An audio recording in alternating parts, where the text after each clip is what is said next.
I'm Kat from West Texas A&M, and I'm going to go to the Swamp Ranch to see how Jay O'Brien operates his ranch and deals with his cattle. Hi, Kat. I'm Jay O'Brien. This is the Swamp, which is my ranch in Donnelly County. And basically what I do is I manage ranches throughout the Texas Panhandle. What is the history of this ranch and significance? It has a great history. The ranch was founded by a fellow named Alfred Rowe in 1878. Rowe put together a sizable ranch and worked it himself. He'd gone to agricultural school in England and then came here and did it. Rowe was a dynamic man. He didn't get married till he was 47.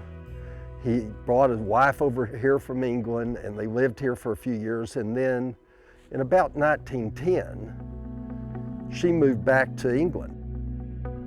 And he came back in the height of luxury on the Titanic.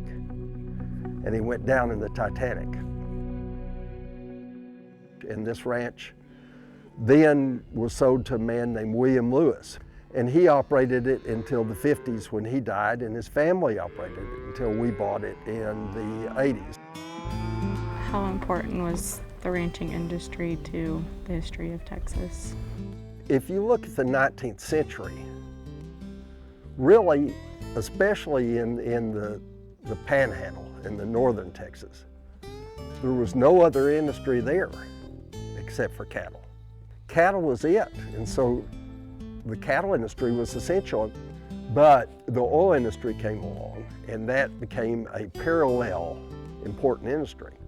In the Panhandle, Texas, we feed over 25% of the nation's beef in this area. So cattle industry is essential to the economy of Texas.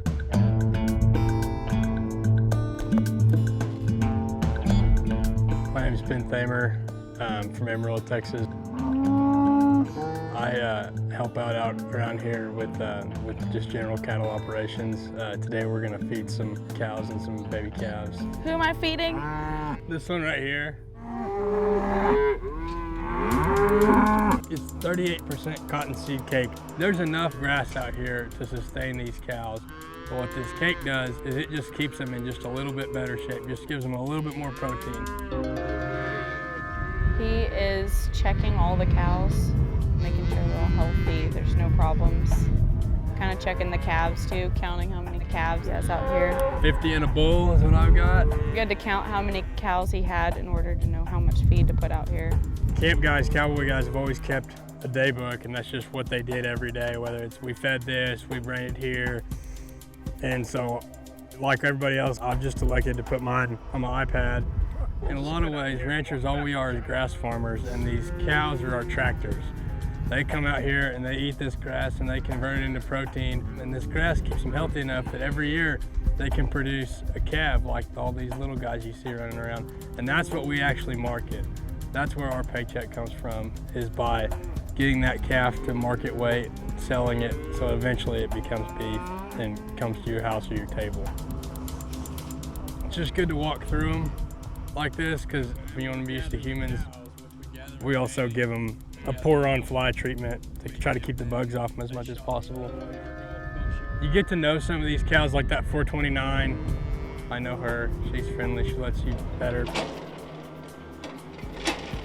Everything we do out here, the only reason we do any of it, and the only reason guys like our foremen and some of our cowboys, their whole life is to take care of these cattle. They've devoted their lives, their occupational lives, to making sure that they are as content and healthy as can be.